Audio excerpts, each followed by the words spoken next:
네, 말씀 같이 봅시다. 갈라디아서 5장 1절입니다.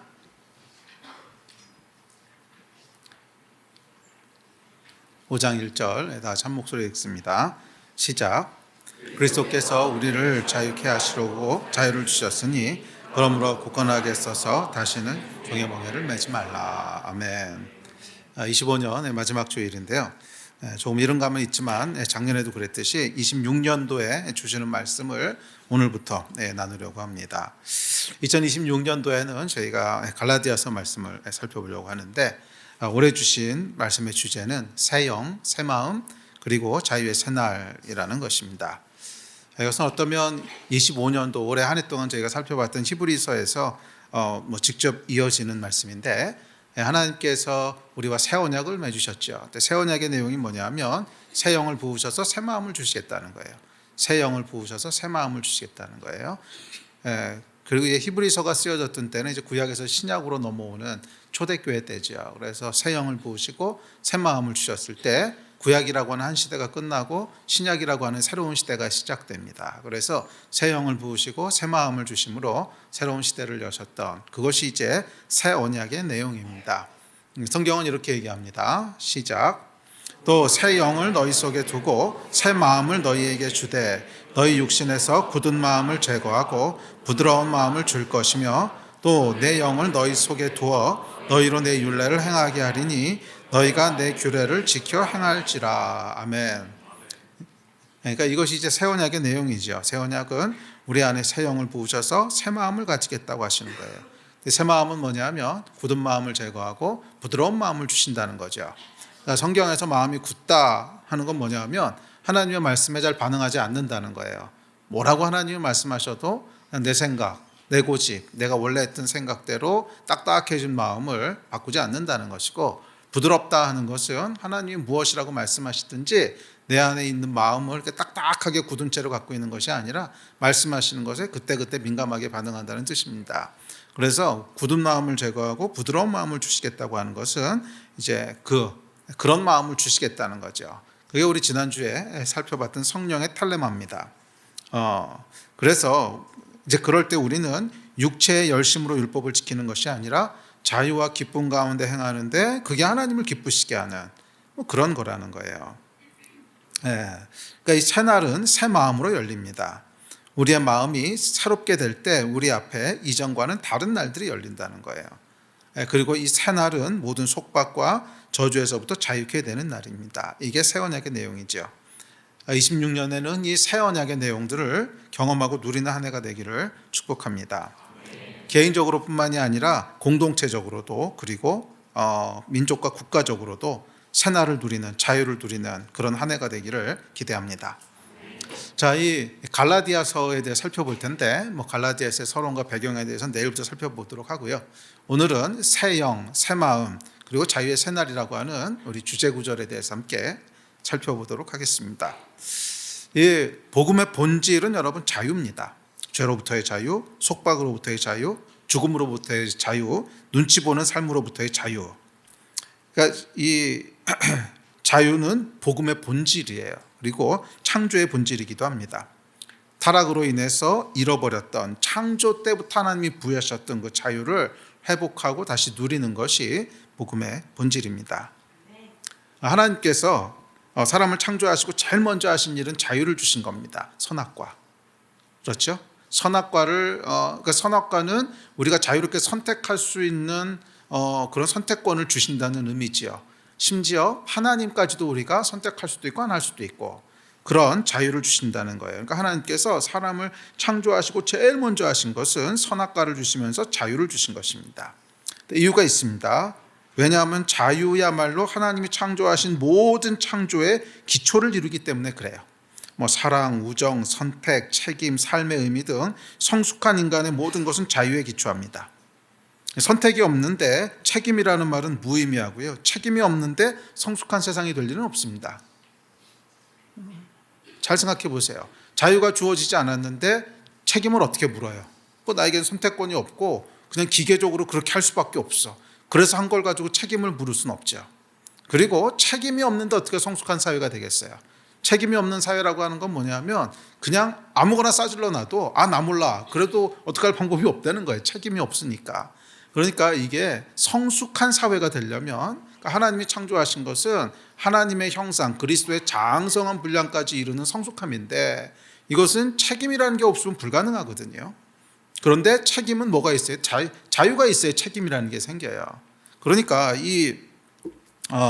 그 자유라는 게 없으면 사실은 성숙한 사회가 될 수가 없습니다.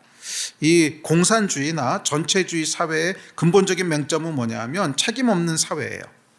국가가 알아서 다 하기에 개인은 무기력합니다. 책임질 것도 없고 책임의식을 느끼지도 않아요. 자유를 구속당한 인간은 영혼 없는 인형처럼 기계적이고 무기력한 존재가 됩니다. 그래서 이 공산주의 사회에서 오랫동안 공산주의가 이렇게 유지된 사회에서 보면 사람들이 눈빛이 없어요. 뭐를 해야겠다는 열정도 없고 뭐를 하고 싶다는 생각도 없고 뭐 위에 있는 수뇌부들은 조금 다를 수 있어요. 그 사람들은 자유가 있잖아요. 지 맘대로 하는. 근데 밑에 있는 대부분의 사람들은 크게 없어요. 그냥 기계적이고 무기력한. 그러다 보니까 인간의 존엄성마저 잃어버리게 됩니다. 그래서 공산주의 사회에서는 인간은 기계며 숫자일 뿐이에요. 영혼 없는 껍데기입니다. 그리고 이 모든 일의 시작이 뭐예요? 자유를 뺏기는 거예요. 자유를 뺏기면서 이런 현상들이 나타나요. 자유를 뺏기게 되면 인간은 기계나 그런 숫자로 전락해 버리고요. 인간의 존엄성도 없어져 버립니다. 그러니까 이 자유라고 하는 게 하나님의 형상을 닮은 인간의 굉장히 중요한 기초를 이룬다는 거예요. 사랑도 마찬가지입니다. 사랑도 자유의 기초예요. 제가 여러 번 나눴던 얘기인데 사랑은 자유가 보장되어야 할 수 있어요. 사랑하지 않을 자유가 있어야 사랑을 할 수 있습니다. 예를 들어서 한 남자가 총을 들고 여자한테 찾아가서 딱 머리에 들이대고 나 사랑해 안 해. 그러면요 이 여자가 대답할 수 있는 거 하나밖에 없어요. 사랑합니다. 사랑합니다. 빨리 얘기해야지. 사랑 안 해요. 그럼 죽는 건데. 그래서 이 여자가 사랑합니다. 사랑합니다 하면 이 남자는 너무 행복하겠죠? 그런 걸 사랑이라고 할 수가 없죠. 바보 같은 짓이지요. 그러니까 이건 왜 그러냐 하면 자유가 없기 때문에 그래요. 자유가 없으면 사랑이 성립하지 않습니다. 사랑이라고 하는 건 뭐냐면 세상에 40억 남자가 있고 40억 여자가 있는데 39억 9,999만 99명을 제외하고 나는 당신을 선택했습니다. 이게 감동적인 거거든. 이게 감격인 거거든요. 그걸 사랑이라고 부르는 건데 선택의 여지가 없어. 그냥 총들이 됐기 때문에 그냥 그 사람밖에 없어. 그러면 그건 아무것도 아닌 거예요. 아주 바보 같은 짓이 돼버립니다. 그러니까 이 사랑이라고 하는 것은 사랑하지 않을 자유가 있어야 사랑을 할 수가 있어요. C.S. 루이스가 한 말인데 사랑하지 않을 자유가 있어야 사랑을 할 수가 있는 거예요. 그래서 하나님께서 선악과를 만드신 이유는 하나님을 사랑할 수 있는 존재로 만드시겠다는 거예요. 만약 그 자유가 주어지지 않으면 인간은 하나님을 사랑할 수가 없어요. 그냥 하나님이 프로그램한 대로 움직일 수는 있지만 그거는 굉장히 기계적이고 바보 같은 짓이고 하나님을 사랑하는 존재가 되려면 하나님을 선택하지 않을 수 있는 자유가 있어야 돼요. 자, 이렇듯이 사랑의 기초도 뭐예요? 자유예요. 그러니까 사랑도 책임 있는 성숙함도 모두 자유에 기초합니다. 사실 더 근본적으로는 하나님의 창조 행위 자체가 자유의 기초예요. 무슨 말이냐면 하나님이 어떤 필요에 떠밀려서 세상을 창조하신 게 아니라는 거예요. 하나님 스스로의 자유로운 선택으로 그냥 아무 이유 없이 창조하셨다는 거예요. 그러니까 하나님이 우리를 창조하실 때 내가 이놈들 창조해서 좀 부려먹어야지 이런 게 아니라는 거예요. 실제로 이단 주장 중에 이런 게 있거든요.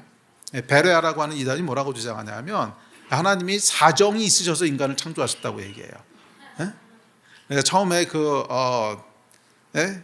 베레아에서 하는 얘기인데 천사들이 타락하면서 이제 원수마귀가 돼요.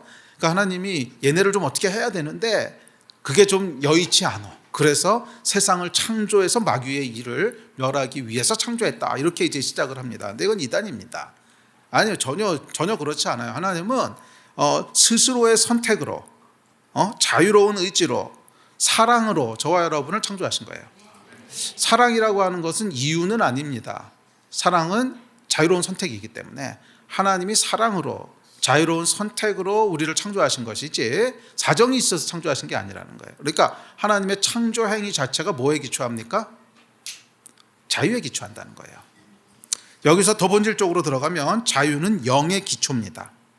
영적인 존재라는 의미는 자유가 주어진 존재라는 뜻이에요. 주의 영이 계신 곳에 뭐가 있죠? 자유가 있어요. 우리 다음 절 시작. 주는 영이시니 주의 영이 계신 곳에는 자유가 있느니라. 자, 하나님이 인간을 하나님의 형상으로 창조하셨다는 것은 무슨 뜻이냐면 자유가 있는 존재로 창조하셨다는 뜻입니다. 선악과. 이것이 인간을 영적인 존재가 되게 합니다. 저 말을 여러분 잘 보세요. 주는 영이시니 주의 영이 계신 곳엔 자유가 있느니라. 이거의 대우명제가 여러분 뭔지 아세요? 대우명제 뭔지 알지? P이면 Q에다가 참이면 Q가 아니다면 P가 아니라도 참이다. 그러니까 이게 대우명제인데 주의 영이 계시면 자유가 있어요. 이게 대우명제가 뭐예요? 자유가 없으면 주의 영이 없다는 거예요. 그러니까 이게 대우명제라는 게 무슨 뜻이냐면 주의 영이 계시면 자유가 있다는 똑같은 말이 무슨 말이냐면 자유가 없으면 주의 영이 없는 거다. 이 두 개는 같은 말이라는 거예요. 자, 그러니까 성경이 뭐라고 얘기해요? 자유가 없으면 주의 영이 없다. 이렇게 얘기합니다. 그러니까 영의 기초는 뭐예요? 자유죠. 자유가 없으면 영이라는 게 성립하지 않는다는 뜻이잖아요. 주의 영이 계시면 항상 자유가 있어야 되는데 자유가 없으면 주의 영이 역사하지 못해. 그러니까 자유가 뭐의 기초인 거예요? 영의 기초가 되는 거예요. 영의 기초가 되는 거예요. 하여간 그렇기 때문에 이 자유를 제한하는 속박과 성령은 공존할 수가 없어요. 외적인 육체의 속박은 괜찮아요. 성령의 역사를 제한하지 않습니다. 바울이 목에 갇혀서 육체의 자유를 뺏겼지만 그렇다고 뭐 성령의 역사가 멈춘 건 아니죠. 그러나 내적인 자유, 이것은 성령과 상극이에요. 내적인 자유를 뺏기면 그러면 성령의 역사는 멈춰요. 그래서 율법과 성령이 물과 기름처럼 상반되죠. 율법이 있으면 성령이 역사하지 못하고 성령이 역사하신 곳엔 율법이 없어요. 그러니까 이 공산주의나 전체주의 사회에서 교회가 쇠퇴하는 것 역시 결이 같습니다. 제재나 통제나 속박이 반복돼서 문화가 되고 구조가 되면 그 속박은 외적인 속박을 넘어서 내면화되기 시작해요. 그러면 성령의 역사는 끝난다는 거예요. 그러면 성령의 역사는 끝난다는 거예요. 그러니까 물론 우리 사회에 통제가 필요합니다. 통제가 필요하죠. 같이 살아야 되는데 아무 통제 없이 마음대로 해라. 이렇게 할 수는 없죠. 하지만 이 통제는 어디에 머물러야 되는 거냐면 공적인 영역에 머물러야 되는 거예요. 내 사적인 영역을 통제하면 안 돼요. 그러니까 사적인 영역이라고 하는 건 뭐냐면 신앙의 자유, 사상의 자유, 내가 생각할 자유, 내가 말할 자유, 이것은 통제되면 안 된다는 거예요. 그게 통제되기 시작하면 성령의 역사가 죽어요. 육체의 자유는 성령의 역사는 관계없어요. 우리가 핍박을 당해서 감옥에 들어가기도 하고 그런다고 성령의 역사 없어지는 게 아니죠. 근데 이 내적인 자유가 침해당하면 이거는 침해하면 안 되는 거예요. 하나님이 우리에게 부여하신 자유이기 때문에. 그러니까 하나님이 어떤 자유를 주셨어요? 하나님을 선택하지 않을 자유도 주셨어요. 그러니까 이건 신앙의 자유는 하나님이 부여하신 자유예요. 그러니까 이거를 인간이 통제하면 안 돼요. 근데 이 공산주의나 전체주의 사회에서는 이 영역을 침범해요. 이 영역을 통제를 하기 시작합니다. 그러니까 성령의 역사가 다 죽는 거예요. 개인적으로도 마찬가지입니다. 개인적으로도 이 영역의 자유는 절대로 침범당하면 안 돼요. 이 영역의 자유는 절대로 침범당하면 안 돼요. 그러면 성령의 역사가 일어나지 않습니다. 자, 자유가 영의 기초라는 것을 조금 더 자세히 설명하면 이렇습니다. 영은 뭐라 그랬죠? 갈망을 일으키는 거라 그랬어요. 텔레마, 갈망, 소원. 텔레마는 빌립보서에 나오는 말씀. 성경엔 여러 번 나옵니다. 아주 많이 나오는 단어인데 소원을 두고 행하게 하시느니라 했을 때 이 소원은 이제 텔레마라고 하는 단어인데 하여간 영은 우리 안에 어떤 원하는 마음, 갈망하는 마음, 텔레마를 만들어요. 그리고 이 텔레마는 마치 수학의 공리처럼 모든 것의 시작점입니다. 그러니까 무슨 말이냐면 사람 안에 영이 임하면 뭔가를 갈망하고 원하는 마음이 생겨요. 그래서 그것을 이루기 위해서 우리가 움직이고 살아가게 됩니다. 그런데 만약에 아무런 원함이 없어, 아무런 텔레마가 없어, 그래서 아무런 욕망도 없고 하고 싶은 것도 없고 먹고 싶은 것도 없고, 그러면 사람은 어떻게 될까요? 그건 더 이상 사람이 아니죠. 그냥 껍데기만 남은 거죠. 그렇죠? 그러니까 사람이 사람으로서 살아가고 움직이게 하는 건 뭐냐면 우리 안에 있는 텔레마라는 거예요. 근데 성령만 그런 게 아니라 세상의 영도 속성은 비슷합니다. 돈의 영, 권력의 영, 그게 뭐예요? 돈을 원하게 만들고 권력을 원하게 만들고, 그럼 뭐예요? 돈을 추구하면서 하여간 살아가죠. 그러니까 사람이 무언가를 위해서 움직이고 열정을 가지고 살고 이렇게 되는 거지. 근데 만약에 아무런 텔레마가 없으면 어떻게 돼요? 인간은 죽은 거죠. 더 이상 인간이 아니라는 거예요.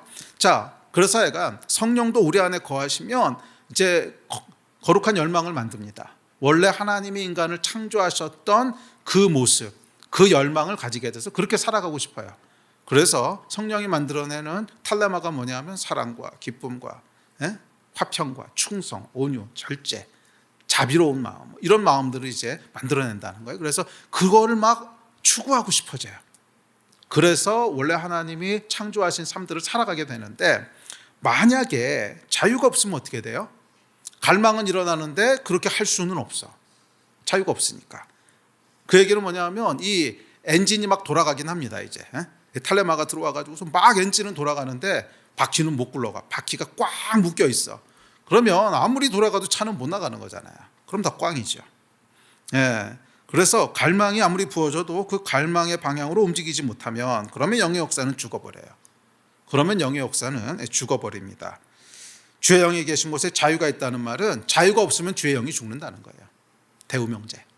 그죠? 자유가 없으면 주의 영이 죽는다는 거예요. 주의 영이 죽는단 말은 이상하고 주의 영이 역사, 성령의 역사가 꺼진다는 거예요. 자유가 없으면 성령의 역사가 죽어버린다는 겁니다. 자, 그렇기에 이 자유를 제한하려는 원수의 공격은 복음이 선포된 직후인 초대교회 때부터 있어 왔어요. 아니, 사실은 창조 직후부터 원수마귀는 우리의 자유를 뺏으려고 집요하게 노려왔습니다. 성경은 이렇게 얘기합니다. 시작. 이는 가만히 들어온 거짓 형제들 때문이라. 그들이 가만히 들어온 것은 그리스도 예수 안에서 우리가 가진 자유를 엿보고 우리를 종으로 삼고자 함이로되. 우리의 자유를 엿보는 존재가 있다는 거예요. 우리를 엿보는 존재가 있대. 원수마귀죠. 가만히 들어왔대요. 그 얘기는 뭐겠어요? 좋은 것처럼 위장하고 들어왔다는 거죠. 물론 이 갈라디아서가 쓰여졌을 때 이것은 유대 율법주의자들을 얘기하는 건데, 그 뒤에는 마귀가 역사하는 거죠. 그 뒤에는 교회 안에 있는 자유를 뺏기 위해서 이제 마귀가 역사하는 건데, 가만히 좋은 것처럼 들어왔다는 거예요. 율법은 좋은 거야, 지켜야 돼, 이렇게 들어왔다는 거예요. 그런데 그 목적이 뭐였냐면 자유를 엿보고 호시탐탐 엿보면서 그걸 뺏어서 종으로 만들려고 했다는 거예요. 예수 안에서 우리가 가진 자유를 엿보아서 어떻게 하든지 그것을 뺏고 종을 만들려고 원수가 호시탐탐 엿본다는 것입니다. 그래서 인류의 역사를 보면 자유를 제한하려는 시도가 계속 있어 왔어요. 예를 들면 노예제도부터 시작을 해서 유대교, 이슬람 같은 각종 종교들, 이 종교도 여러분 복음을 제외하면 모든 종교는 속박하는 겁니다. 모든 종교는 속박하는 거. 잘 생각해 보세요. 이거 하면 안 돼, 이거 해야 돼. 다 자유를 뺏는 거잖아요. 사람을 수동적으로 만드는 거예요. 복음만 달라요. 그 이야기는 우리가 앞으로 1년 동안 지겹도록 살펴볼 텐데, 이건 복음만 다르고 나머지는 다 자유를 속박합니다. 또 공산주의나 파시즘 같은 정치 시스템, 정치 시스템에 이르기까지 원수마귀는 끊임없이 포기하지 않고 우리 자유를 뺏기 위해서 엿보아 왔습니다. 심지어 하나님의 법인 율법조차도 왜곡해서 자유를 속박하는 것으로 만들어버리잖아요. 그리고 이 원수는 오늘날 현대교회 안에서도 또 우리 각 개인의 삶 속에서도 여전히 자유를 빼앗을 기회를 호시탐탐 엿보고 있습니다. 기억하십시오. 원수는 태초부터 지금까지 한 번도 쉬지 않고 우리의 자유를 빼앗기 위해 엿보고 있습니다. 원수의 목적이 뭐예요? 하나님의 창조를 무너뜨리는 거거든.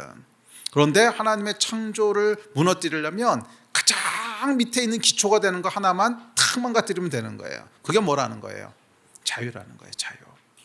이 자유 하나만 탁 무너뜨려 버리면 그 위에 기초에 있는 모든 창조의 질서들이 다 무너져 버려서 하나님의 창조는 굉장히 쓸모없는, 굉장히 바보 같은 짓이 돼버린다는 거예요. 그래서 원수마귀는 태초부터 지금까지 이 기초를 무너뜨리려고, 인간의 자유를 뺏으려고 호시탐탐 엿봐왔어요. 이 관점을 가지고 여러분 교회사를 보든 세계사를 보든 쭉 한번 보세요. 얼마나 오랫동안 인간의 자유를 억압하려고 원수 마귀가 정말 갖은 음모를 다 썼는가. 제도를 통해서, 종교를 통해서, 또 타락한 인간의 본성을 통해서 계속 시도했던 게 뭐냐 하면 인간의 자유를 억압하는 거예요. 복음은 여기서부터 시작합니다.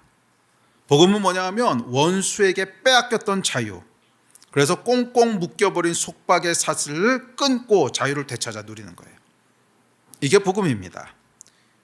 개인으로부터 나라와 민족에 이르기까지 선교의 본질 역시 똑같아요. 한 민족이 빼앗긴 자유, 거짓 종교로 타락한 문화로 죄된 인간의 본성으로 선교지에 가보면 여러분 얼마나 사람들이 비참한 줄 아십니까? 이 미신과 샤머니즘과 또 이슬람이라고 하는 종교, 그곳의 이상한 문화들, 타락한 인간의 죄악성으로 하여간 자유를 다 뺏어요. 남자들은 힘이 좀 세다는 그거 하나로 여자들을 정말 종처럼 만들어버리고 이 자유를 빼앗는 비참한 꽁꽁 묶여버린 민족 위에 자유를 되찾아오는 거, 예수 그리스도께서 주신 자유를 누리게 하는 거, 이게 선교라는 거예요. 그리스도께서 우리를 자유롭게 하려고 자유를 주셨으니 그러므로 굳건하게 서서 다시는 종의 몽에를 매지 말라. 이 위대한 자유의 대헌장을 선포하는 거, 그래서 새 날을 여는 거, 오랜 속박의 날을 끝내고 자유의 새로운 시간을 여는 거, 이게 선교라는 거예요. 그러니까 이 하나님이 하시는 모든 복음의 역사는 다 자유를 회복하는 거예요. 아멘. 그래요 여러분, 자유가 선포될 때 새로운 날이 열립니다. 개인에게도 민족에게도 그래요. 100년 전 이 땅에 복음이 처음 들어왔을 때 이 땅에 새날이 열렸고, 일제 강점기에서 해방되어 자유를 얻었을 때 또다시 새날이 열렸습니다. 그리고 성경은 이렇게 얘기합니다. 시작. 그리스도께서 우리를 자유롭게 하려고 자유를 주셨으니 그러므로 굳건하게 서서 다시는 종의 멍에를 매지 말라. 할렐루야. 여러분에게 자유의 새날이 열리는 한 해가 되기를 축복합니다. 복음은 자유를 주고요, 자유는 새로운 날을 엽니다. 그래서 자유를 주지 못하는 복음은 복음이 아니에요. 속박된 옛 존재로부터 새날을 열지 못하기 때문에 그렇습니다. 26년은 자유의 새날이 열리는 한 해가 되기를 주의 이름으로 축원합니다. 자, 그렇다면 이 자유를 어떻게 누릴 수 있는가? 결국 복음인데요. 복음은 여러분 은혜와 믿음과 자유라는 세 단어로 정리가 됩니다. 복음의 내용은 은혜와 믿음과 자유예요. 복음은 은혜로부터 시작합니다. 하나님이 은혜로 우리를 구속하셨다는 거예요. 은혜로 구원하셨다는 거예요. 우리를 묶고 있는 모든 죄의 속박으로부터, 원수의 압제로부터 우리를 자유케 하셨습니다. 이게 은혜지요. 그런데 이 은혜를 믿을 때 우리는 자유를 누리게 되는 거예요. 그러니까 은혜에 대한 반응은 믿음이에요. 그 무슨 얘기냐면, 야, 너 내가 감옥문 열었어. 이제 자유야. 나가도 돼. 근데 안 믿어. 그러면 그냥 감옥 안에 있는 거죠. 문을 여는 걸 은혜라 그러는 거예요. 너를 지금 가두고 있던 옥문을 열었어. 나오기만 하면 돼. 그러면 그것을 믿으면 나와서 자유를 누리는 것이고, 만약 믿지 않으면 뭐 할 수 없죠. 그냥 그 안에 있겠죠. 그래서 은혜에 대한 그 다음 반응을 믿음입니다. 그러면 믿게 되면 뭐를 누리는 거예요? 자유를 누리는 거예요. 이게 복음입니다. 은혜와 믿음과 자유. 그렇다면 이 자유를 구체적으로 어떻게 누리게 됩니까? 성령의 내주하심으로. 아멘. 그래요 여러분, 복음은 행함을 통해 의에 이르는 게 아닙니다. 더 열심히, 더 헌신되게, 그건 율법의 구호지 복음의 구호가 아니에요. 복음은 믿음을 통해 성령이 우리 안에 내주하시는 거예요. 자, 갈라디아서는 여러분 믿음과 자유에 대한 책입니다. 그것은 널리 알려져 있죠. 갈라디아서는 이신칭의, 믿음으로 구원받는다 하는 믿음의 책이고요. 또한 갈라디아서에 붙은 별명이 뭐냐면 자유의 대헌장이에요. 자유에 대한 책입니다. 믿음과 자유에 대한 책인데, 이 갈라디아서 전체를 읽어보면 1장과 2장에서는 바울이 그래서 율법이 아니라 믿음으로 의롭게 된다, 우리가 자유에 이르게 된다 하는 것을 설명합니다. 그것을 설파하고 나서 3장에 딱 넘어오면 거기서부터 5장까지는요 다 성령에 대한 얘기예요. 다 성령에 대한 얘기예요. 왜 그럴까? 믿음과 자유가 있는데 은혜, 믿음, 자유 이렇게 연결되잖아요. 은혜, 믿음, 자유. 근데 믿음과 자유가 있는데 이 사이를 연결하는 게 성령이라는 거예요. 그래서 믿음과 자유에 대한 이야기를 1장과 2장에서 굉장히 이렇게 강한 어조로 얘기해요. 강한 어조로 설포하고 난 다음에 3장부터는 줄곧 성령에 대한 얘기입니다. 그래서 여러분들이 잘 아는 오직 성령의 열매는 하는 것도 갈라디아서 5장이죠. 왜냐하면 믿음으로 자유에 이르는데 그 실체가 뭐냐 하면 내주하시는 성령님이시라는 거예요. 그래서 3장부터는 성령에 대한 얘기를 계속 이어갑니다.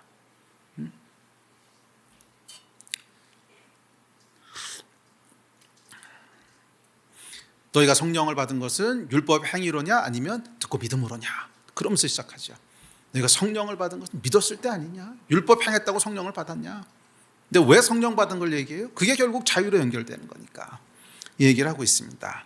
자, 지난 시간에도 다뤘지만 2006년도에 우리가 살펴볼 아주 중요한 키워드 중에 하나는 성령의 텔레마입니다. 이 텔레마라고 하는 건 아까도 얘기했지만 원함, 소원 뭐 그런 뜻인데요. 성경에 여러 번 사용됩니다. 네. 그러니까 특별히 로마서 8장에 많이 사용되고 갈라디아서도 여러 번 사용되고 빌립보서에 소원을 두고 행하게 하시니라, 이것도 다 텔레마라고 하는 단어인데, 지난 시간에 우리 다뤘죠. 우리 안에는 생각을 만들어내는 두 개의 제너레이터가 있습니다. 하나는 육신이라고도 불리는 타락한 옛 자. 여기서는 어떤 생각을 만들어내냐 하면 자기중심적인 생각, 자기의, 자기 욕심, 정욕 뭐 그런 것들을 만들어내요. 반면 또 하나의 제너레이터는 내주하시는 성령님, 거기서 새로운 생각들을 만들어냅니다. 그것은 사랑, 희락, 화평, 정말 하나님을 기쁘시게 하고 싶은 마음, 이런 것들을 만들어내요. 우리 마음은 생각보다 그렇게 룸이 많지 않아서 이 육체가 생각을 만들어서 마음을 채우면 성령의 생각이 자리할 데가 없어요. 반대로 성령의 생각이 자리를 채우면 육체의 생각이 자리할 데가 없어요. 그래서 성령을 따라 행하라, 그래야 하면 육체의 욕심을 이루지 아니하리라. 그게 무슨 뜻이에요? 우리가 이 육체의 생각을 계속 저항하려고, 아니야 그렇게 하면 안 돼, 그렇게 하면 안 돼, 이렇게 싸워봐야 백전백패라는 거예요. 그게 율법인데, 마음에는 계속 이쪽 생각이 만들어지는데 행위만 계속 아니야 그렇게 하면 안 돼, 그렇게 하면 안 돼, 그렇게 하면 안 돼, 이렇게 하면 백전백패라는 거예요. 그렇게 싸우는 게 아니라는 거예요. 우리가 싸우는 것은 성령을 따라가는 거지 육체를 안 따라가는 게 아니에요. 육체를 안 따라가려고 해봐야 그거는 싸움이 안 되고, 왜? 마음은 계속 이걸 만들어내고 있는데 행동은 딴 거 하려니까 얼마나 힘들어. 뭐 억지로 할 수는 있겠지만 이건 지옥 같죠. 그게 뭐냐면 종이라는 거예요. 종. 예배 가기 싫은데 가야 돼, 기도하기 싫은데 해야 돼, 계속 이런 거 아니야. 그런데 그러니까 그렇게 싸우는 게 아니라 성령이 만들어내는 생각이 있다는 거예요. 그래서 우리의 싸움은 행동의 싸움이 아니라 뭐예요? 예배의 싸움이라는 거예요. 예배에 기초에 있다는 거예요. 예배 가운데 성령 충만함을 받으면 성령의 제너레이터가 돌아가기 시작합니다. 그러면 그 안에 하고 싶은 마음들이 막 만들어지는 거예요. 더 예배하고 싶고, 더 하나님을 기쁘시게 하고 싶고, 막 그 마음이 만들어져서 나는 내가 너무 하고 싶어서 하는데 그게 그냥 하나님을 기쁘시게 해. 이게 자유라는 거예요. 이게 자유. 이 자유를 주시겠다는 거예요. 이게 왜 자유냐 하면, 아니 자유라고 하는 거는 뭐 육체가 만들어내는 텔레마도 그냥 그게 내가 하고 싶어서 하면 자유가 아닙니까? 그게 자유가 아닌 이유가 뭐냐 하면, 그렇게 살면 자유 같아 보이지만 하나님이 창조하신 방식이 아니란 말이에요. 그러면 결국 어떻게 되겠어요? 계속 삶이 파괴돼요. 계속 삶이 파괴됩니다. 관계가 깨지고, 건강도 망가지고, 정신도 망가지고, 계속 관계가 깨진단 말이에요. 그러니까 이게 잠깐은 내 마음대로 하는 것 같은데 조금 가다 보면 다른 속박들에 매이게 돼요.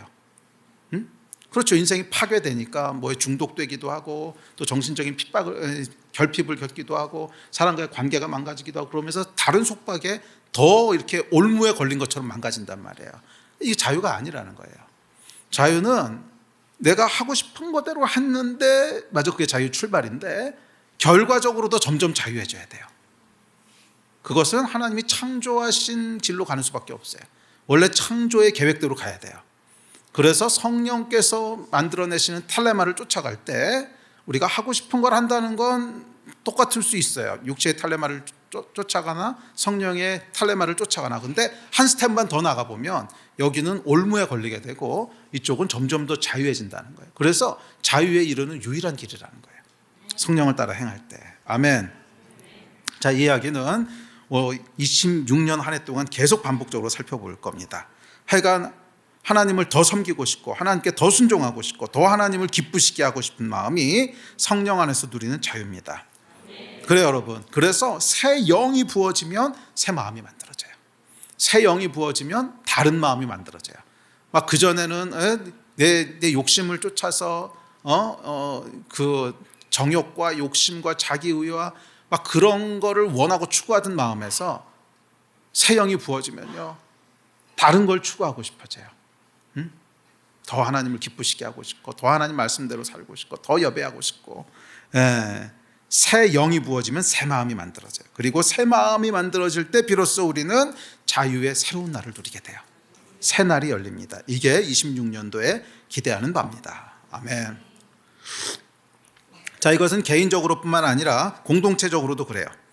작게는 가정과 교회에서, 크게는 나라와 민족에 이르기까지 공동체적으로도 똑같아요. 성령이 한 공동체 위에 임하면 거기 뭐가 만들어지냐 하면 공동체적인 텔레마가 만들어져요. 공동체적인 텔레마가 만들어져요. 더 하나님을 추구하고 싶고, 더 하나님을 높이고 싶고, 더 하나님을 예배하고 싶고, 더 하나님을 전하고 싶고 하는 공동체적인 텔레마가 만들어져요. 이걸 뭐라 그러냐면 부흥이라 그러는 거예요. 그것이 가정이 됐던 교회가 됐던 아니면 한 나라가 됐던 하여간 성령이 한 공동체 위에 임하시면서 공동체적인 텔레마가 만들어지는 거예요. 그러면 그 공동체 위에 새로운 시대가 열립니다. 이전과는 다른 새로운 날들이 열리게 돼요. 이것이 26년도에 기대하는 바입니다. 개인뿐만이 아니라 우리 교회 위에도, 그리고 우리 나라와 민족 위에도 새 영이 부어지고, 그래서 새로운 성령의 텔레마가 만들어지고, 그래서 새로운 날이 열리는 그런 부흥의 해가 되기를 기대합니다. 자, 하나님께서는 새 날을 약속하십니다. 갈라디아서 4장 4절 5절에 보면 이렇게 얘기합니다. 시작. 때가 참에 하나님이 그 아들을 보내사 여자에게서 나게 하시고 율법 아래에 나게 하신 것은 율법 아래에 있는 자들을 속량하시고 우리로 아들의 명분을 얻게 하려 하심이라. 자, 때가 참에 하나님께서 그 아들을 보내셔서 당신 백성을 자유케 하셨어요. 하나님의 때가 있다는 거예요. 아들을 보내시는 때가 있고, 우리 인생 가운데도 성령이 역사하시는 때가 있고, 하나님이 역사하시는 때가 있어요. 아들을 보내시고 성령을 보내셔서 새 날을 여시는 때가 있습니다. 자, 이 때가 참회라고 하는 말의 원어를 보면 토 플레로마 투 크로누라고 되어 있습니다. 토하고 투는 이제 전치사들이고, 플레로마 크로누, 플레노마 크로누라고 하는 두 단어를 볼 필요가 있는데 여기서 때로 번역된 단어는 크로누라고 하는데, 이게 뭐냐 하면 우리가 알고 있는 크로노스입니다. 크로노스예요. 크로노스가 무슨 뜻이죠?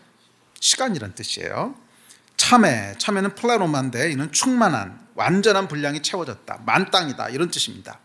그러니까 이 때가 찼다고 하는 건 무슨 뜻이냐면 크로노스의 시간이 만땅으로 꽉 찼다, 이런 뜻이에요.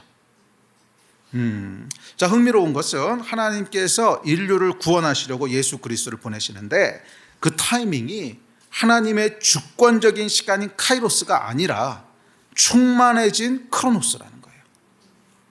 우리 매일 일상의 시간이 어떤 기준에 비추어서 채워지고 또 채워지고 또 채워지고 그러다가 완전히 채워지면 그때 예수께서 오셨다는 거예요. 이게 영적인 원리입니다. 우리 삶 속에 하나님이 임하셔서 역사하시는 때, 시간이 있습니다. 그런데 그 시간은 하나님의 주권적인 타이밍인 카이로스가 아니라 충만해진 크로노스라는 거예요. 그래서 때가 차기 위해서는 뭐가 필요하냐 하면 시간을, 크로노스를 채우는 사람들이 필요해요. 누군가가 크로노스의 시간들을 계속 채워야 돼요. 그렇게 해서 그 시간이 그래야 하나님의 카이로스가 임한다는 거예요. 이해가 되십니까?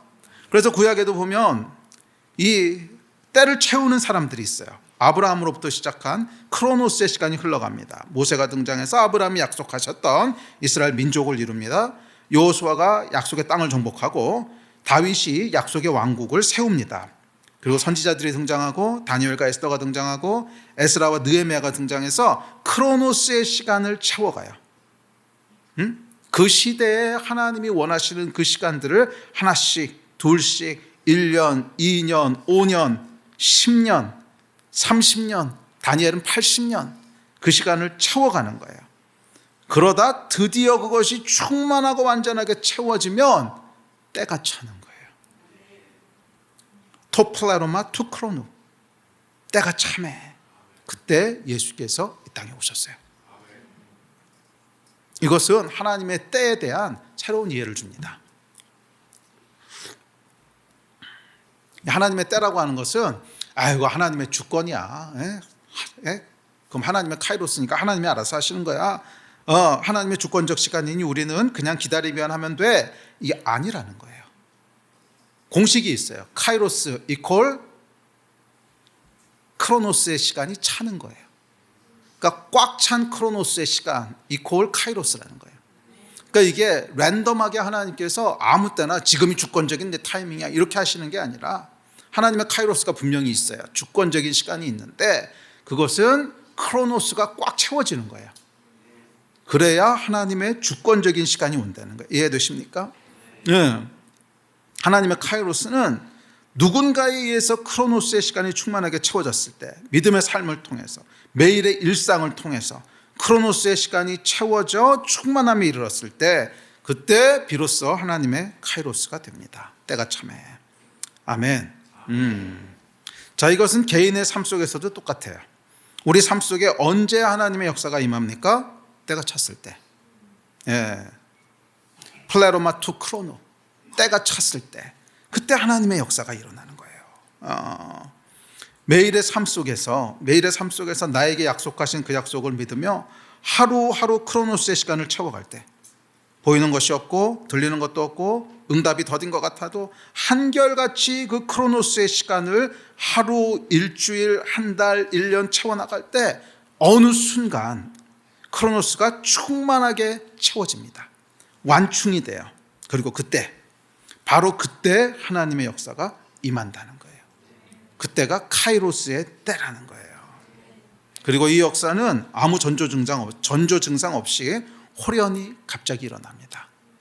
그러니까 이게 97%, 98% 찰 때까지도 아무 증상이 없다는 거예요. 그래서 이게 되려나 뭐 아무 역사도 없는 것 같고 뭐 기도도 안 들어주시는 것 같고 97, 98, 99가 될 때까지도 그냥 아무 전조 증상이 없어요. 예수께서 오실 때 어떻나 보세요. 갑자기 오셨어요. 물론 뭐 태어나시기 직전에 침례 요한이 나타나긴 했지만 그거 빼고는요 400년 동안 아니 그 전서부터 구약의 모든 역사 아무 전조 증상이 없이 그냥 깜깜한 어둠인 것 같아요. 400년을 깜깜한 어둠인 것 같고 하나님이 아무 역사도 안 하시고 아무런 소리도 안 들리고 그게 뭐예요 여러분? 시간이 차가는 거야. 80, 90, 91, 92, 93, 94, 95, 6, 7, 8, 99가 될 때까지 아무 전조 증상이 없어요. 그러다가 suddenly, 호련히 100,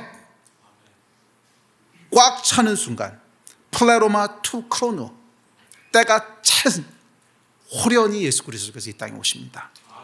이 하나님이 일하시는 방식이에요. 개인적으로도 마찬가지고 공동체적으로도 마찬가지예요. 개인적이든 공동체적이든 항상 새 시대가 열리는 것은 때가 찼을 때예요.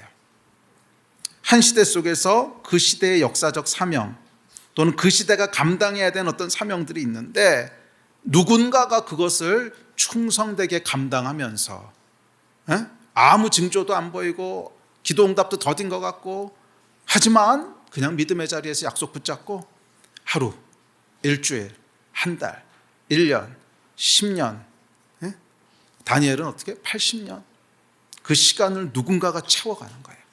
누군가가 채워가서 토플레노마 투 크로노 때가 찰 때까지 그걸 감당했을 때 하나님께서 때가 차는 것을 보시고 새 시대를 여는 거예요. 이게 하나님이 일하시는 방식입니다. 새 시대를 기대하십니까? 개인적으로 뿐만 아니라 민족적으로도 여러분 새 시대를 기대하십니까? 그렇다면 때를 채우십시오. 그때가 언제인지는 아무도 몰라요. 그러나 분명한 것은 때는 찬다는 거예요. 하나님께서는 우리의 시간을 카운트하고 계십니다. 언제 때가 차는가 보고 계시다는 거예요. 여러분의 시간은 헛되이 흘러가지 않습니다. 어떤 땐 보면 우리가 헛되이 시간이 흘러가는 것 같아요. 이렇게 우리가 기도하고 이렇게 하나님한테 매달리는데 왜 아무 일도 안 일어나지? 마치 400년 깜깜한 밤중을 걸어가는 것처럼 아무 일도 안 일어나는 것처럼 보일 수 있지만 아니요 여러분, 아무 일도 안 일어나는 게 아니에요. 뭐예요? 크로노스의 시간이 채워지고 있는 거야. 네. 여러분의 시간은 절대로 헛되이 흘러가지 않습니다. 하나님의 시간, 그 카이로스의 시간을 채우는 것은 우리의 크로노스예요. 하나님의 약속은 반드시 이루어집니다. 호련히 이루어집니다. 그러나 그러기 위해서는 때를 채우는 것이 필요해요. 우리가 크로노스의 시간을, 약속을 붙잡고 하루하루 포기하지 않고 크로노스의 시간을 채워갈 때 어느 순간 정말 호련히 때가 찹니다. 그리고 새날이 호련히 열릴 겁니다. 할렐루야. 자, 그렇다면 때를 채운다는 건 구체적으로 뭔가? 첫째, 그것은 약속을 붙잡는 믿음입니다. 하나님의 약속을 포기하지 않고 끝까지 붙잡는 것, 이게 때를 채워요. 이 때를 채우는, 크로노스의 시간을 채우는 것은요, 정말 믿음의 싸움입니다. 왜냐하면 꽉 찰 때까지는 아무 징조도 잘 안 보여요. 아무 징조도 안 보여요. 그래서 내가 뭘 잘못하고 있나, 아니면 하나님이 좋으시나, 뭐 별의별 생각이 다 듭니다. 그런데 약속을 포기하지 않고, 아니야, 하나님 약속하셨어. 그래서 그 약속을 붙잡고 버틸 때 그게 시간을 채워가요. 그게 시간을 채워가요. 약속을 포기하면 어떻게 돼요? 더 이상 크로노스의 시간은 안 채워져요. 딱 멈춰요. 그런데 그 약속을 붙잡고, 믿음으로 붙잡고 일주일 버티고, 한 달 버티고, 1년 버티고, 5년 버티고, 10년 버티고, 그럴 때 그 시간이 채워져 가는 거예요. 아멘. 둘째, 크로노스의 시간을 채우는 것은 기도의 자리를 지키는 겁니다. 하나님의 약속에 대한 신실함은 항상 기도로 나타납니다. 기도의 자리를 꾸준히 지키십시오. 보이는 것이 없어도, 응답이 더뎌 보여도 그 자리를 지킬 때 크로노스가 채워져 가요. 그래서 우리가 기도의 잔, 이거 많이 하잖아요. 이게 이제 크로노스의 시간이 채워지는 것을 비주얼라이즈 한 거죠. 기도의 자리를 지킬 때 크로노스가 채워져 갑니다. 기도 응답이 안 되는 것 같고, 계속 기도해도 아무 일도 안 일어나는 것 같고, 이게 뭐예요? 크로노스의 시간을 채워가는 거야. 이게 여러분 97% 됐을 때 포기하면 얼마나 아까워요. 3%만 더 가면 되는데. keep going 하라는 거예요. keep going. 끝까지 keep going 하라는 거예요. 크로노스의 시간은 기도로 채워가는 겁니다. 그리고 그 기도의 잔이 찼을 때 하나님의 카이로스가 임합니다. 셋째, 크로노스의 시간을 채우는 것은 사명의 자리를 지키는 겁니다. 하나님께서 두신 자리가 있어요. 시대적인 사명, 그 시대에 감당해야 될 일들, 그 공동체가 감당해야 될 일들, 각 개인이 감당해야 될 일들, 하나님이 우리에게 주신 사명이 있는데 그 자리를 지키는 거예요. 눈이 오나 비가 오나 바람이 부나 이 시대에 우리가 감당해야 될 건 이거야. 그 사명의 자리에 머무를 때 하루, 이틀, 일주일, 1년, 10년, 이것이 크로노스의 시간을 채워요. 아멘. 우리 예배팀 앞으로 나오십시오.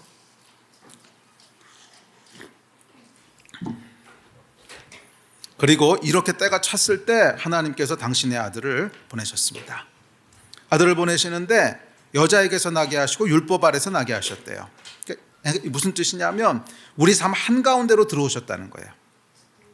하나님께서 우리에게 역사하실 때는 항상 우리 삶의 한가운데로 들어오십니다. 인간 문제의 가장 핵심, 그 한가운데로 치고 들어오세요. 그래요, 여러분. 하나님이 우리 삶에 임하시고 역사하실 때는 항상 핵심으로 들어오시지 변두리 문제만 하나둘 해결하시는 것이 아니에요. 항상 그 근본과 뿌리를 송두리 체결하십니다. 그래서 하나님이 일하시면 항상 새로운 날이 열려요. 왜? 그 전까지 있었던 것은 뿌리와 근원까지 다 하나님이 처리하시기 때문에 이제 더 이상 거기서 할 게 없는 거예요. 그래서 새로운 날이 열리는 거예요. 아멘. 예전에 우리가 묶여있고 고통스러워하고 씨름하던 문제들은 그냥 대충 변두리만 몇 개 해결했다면 여전히 거기서 해야 될 게 있잖아. 싸워야 될 게 있는데, 아니, 가장 근본으로 들어오셔서 뿌리채 송두리 체계를 버리시기 때문에 더 이상 거기서 할 게 없는 거예요. 그래서 새로운 날이 열립니다. 그래서 새로운 날이 열려요. 이제 이전의 문제에서 완전히 해방됩니다. 그래서 새 날이 열립니다. 아들이 오실 때, 성령이 오실 때 새 날이 열립니다. 인류에게도, 교회에게도, 그리고 각 사람에게도. 아멘. 새 영, 새 마음, 그리고 자유의 새 날, 이게 우리를 향한 하나님의 계획입니다. 이 날이 열리는 26년이 되기를 축복합니다. 25년 한 해 동안 여러분 수고 많으셨습니다. 아마 여러분들이 기도 응답받은 것도 있고 또 어떤 것들은 열심히 기도했는데 그대로 안 된 것도 있을 거예요. 하지만 그 시간은 헛되지 않아요. 낙심하지 마세요. 그 시간은 크로노스의 잔을 채우고 있는 거예요. 믿음으로 여러분 행했던 모든 시간들, 그것이 눈에 보이는 응답을 받았던 아니던 그 시간은 헛되지 않습니다. 결코 헛되지 않아요. 지금 당장은 눈에 보이는 결과가 없어도 그 시간이 크로노스의 때를 채우기 때문에 그렇습니다. 하나님의 시간표에 그 시간들이 하나도 남김없이 기록되어 있어요. 그리고 때가 찼을 때 호련히 아무도 예상하지 못한 때에 하나님께서 새날을 여실 겁니다. 이 일을 기대하고 경험하는 한 해가 되기를 주의 이름으로 축복합니다. 일어나서 같이 기도합시다.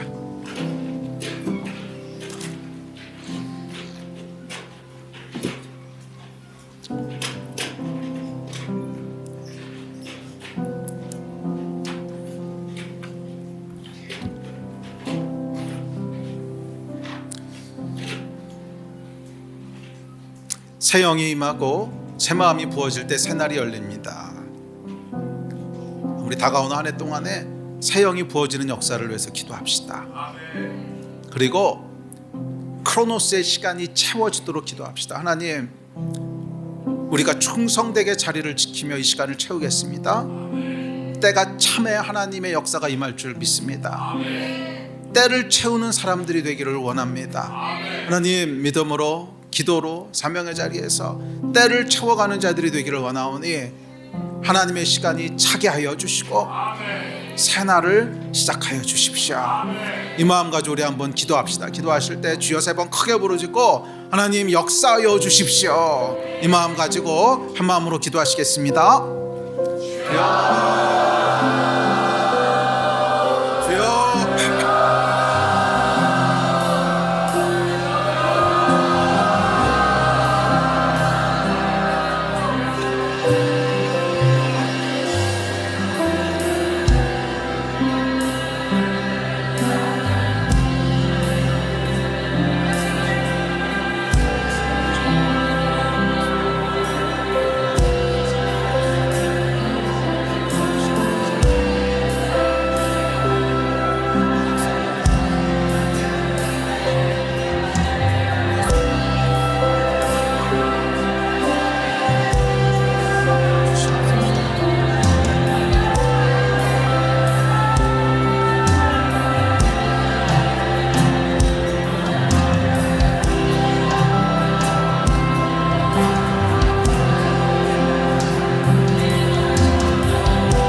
새 영을 우리에게 부으셔서 새 마음을 주시고 때가 참에 새 일을 행하여 주시기를 간절히 소원합니다. 주님, 영으로 살아가는 한 해가 되게 하여 주십시오. 믿음으로 살아가는 한 해가 되게 하여 주십시오. 비록 눈에 보이는 것이 없고 귀에 들리는 것이 없고 기도가 더디 응답되는 것 같을지라도 믿음의 자리를 지키며 때를 채워가는 믿음의 백성들 다 되게 하여 주셔서 때가 차는 역사를 보게 하여 주시옵소서. 때가 차는 역사를 보게 하여 주시옵소서. 새 날을 시작하는 우리 하나님을 찬양합니다. 우리 각 사람의 인생 가운데 이 땅 위에 하나님의 놀라운 새 역사가 부어지는 은혜가 있게 하여 주시옵소서. 감사합니다. 주 예수 그리스도의 이름으로 기도했습니다. 아멘.